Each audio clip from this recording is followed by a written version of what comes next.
Let's just take this moment to unpick what has been a fantastic night of pro wrestling at its best, and do our best to take a deep breath and recuperate.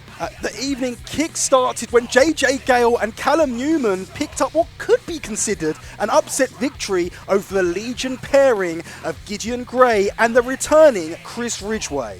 Yeah, it only takes 3 seconds to win a wrestling match, and that's exactly what Gale did by picking off a surprise small package. However, Ridgway really showed the impact he's going to make to the Legion with his solid kicks throughout the match. And he's going to have a chance to show that impact, isn't he? Because the challenge was laid out after the contest. We're going to see singles matches, Ridgway against Newman, Ridgway against JJ Gale in upcoming weeks and months, and I, for one, cannot wait. And then we diverted our attention to that Southside Heavyweight Championship tournament.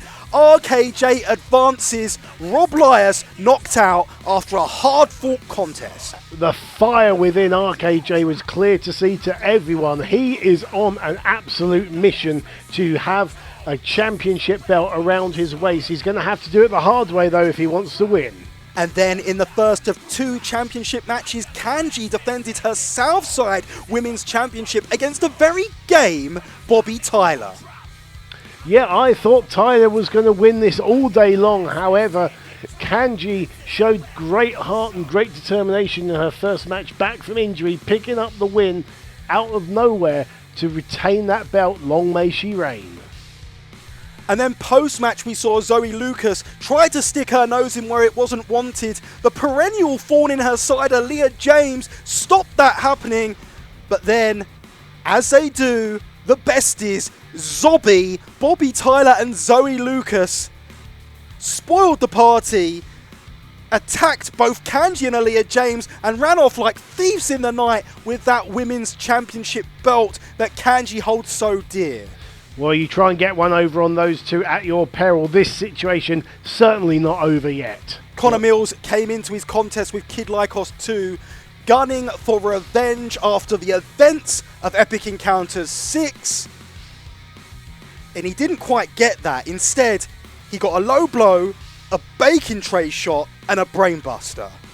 They got outsmarted by the graduates of Lycos Gym. And with Michael Oku dispatched from ringside early on, the odds were always stacked against Connor Mills. Screwface Ahmed turned the tables on Joel Redman, advancing in the Southside Championship tournament and knocking out his foe. But once again, you can give the assist to that snake, Gideon Gray.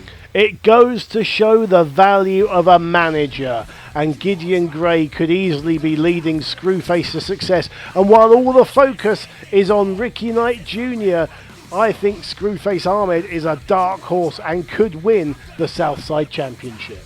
And then it was main event time, and what a main event it was. The undisputed British Women's Championship was on the line, and we saw history made as Jamie Hayter dethroned Gisele Shaw.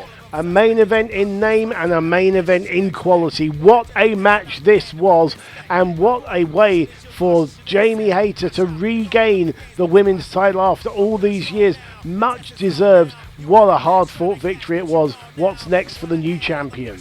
Well, you ask what's next, and that answer may well be in form of the Legion and the prize fighter, Sky Smithson. They could well be on a collision course for one another, but Jamie Hayter may be about to find out. It's lonely at the top. Gisele Shaw wants a rematch. Sky Smithson wants a match. We've got Kanji with a Southside Championship who no doubt wants a match, and so many more women lined up.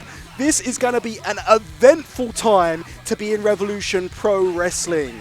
And finally, let's just take a look at those brackets, how things line up for the Southside Heavyweight Championship tournament. As you can see, in Block A, we're going to see Dan Maloney go one-on-one with Charlie Sterling, the Block A finals. And Block B, we're up to semi-final stage. It's going to be Ricky Knight Jr.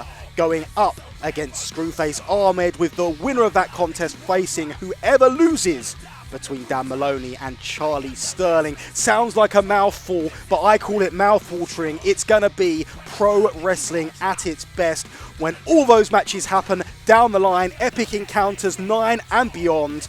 On behalf of the Twisted Genius Dean AS, I'd like to say thank you so much for watching, stay safe, and we'll see you next time.